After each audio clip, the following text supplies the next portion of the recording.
can you just tell me whether or not the Taylor settlement included a confidentiality clause, and maybe the other settlement did not?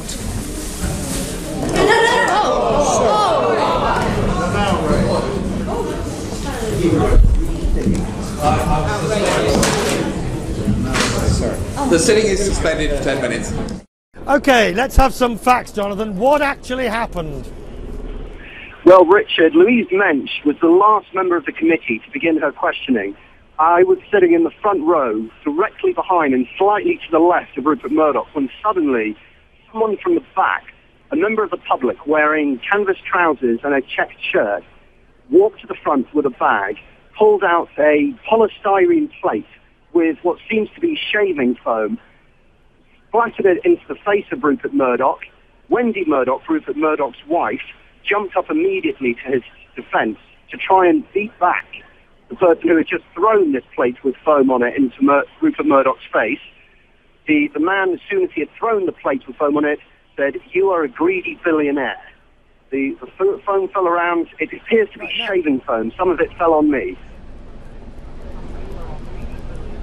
So let's be clear, did this shaving foam hit Rupert Murdoch in the face? Squarely in the face, yes. Everyone was a bit surprised. Nobody reacted in time. And the person who marched forward, he was a man who appeared to be in his late 20s, perhaps his 30s, threw the plate with a large amount of light blue shaving foam on it and hit him squarely in the face.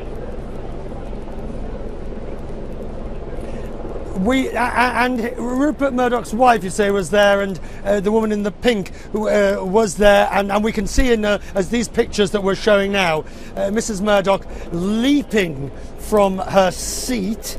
And did any of the Murdochs or anybody else, before the police got there, apprehend or get a hand on the assailant?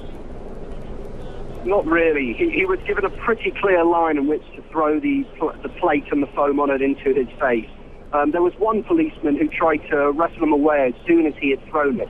He got a fair share of shaving foam on himself, but by then it was too little too late. Murdoch to be stunned, not injured. Wendy Murdoch shortly afterwards seemed to be in fairly good spirits. She was smiling about how quickly she was able to react to this incident. Other members of Rupert Murdoch's support team, I'm not sure whether it was a legal advisor, but was also sitting in the front row, approached another policeman in astonishment, asking, "How on earth can you let this happen?" All right.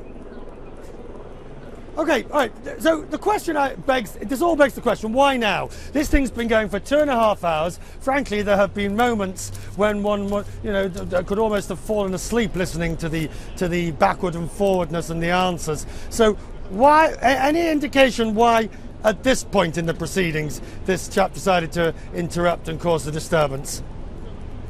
It's not clear. There was a minor disturbance at the very, very beginning of the select hearing, when 3 protesters stood up with signs saying that Murdoch was a news criminal. They were asked to leave.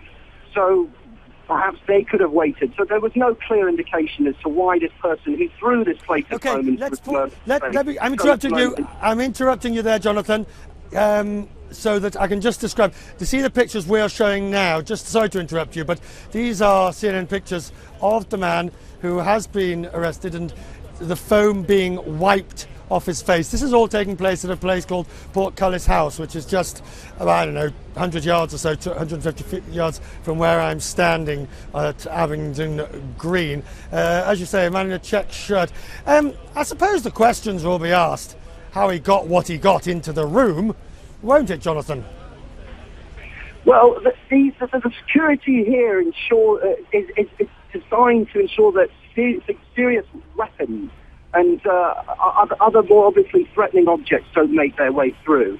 It's quite possible that he could have just brought this in and it seemed as innocuous as it was on the face of it, shaving foam. However, it was he obviously used it and had it prepared in this blue plastic bag that he was carrying for purposes that, one wouldn't typically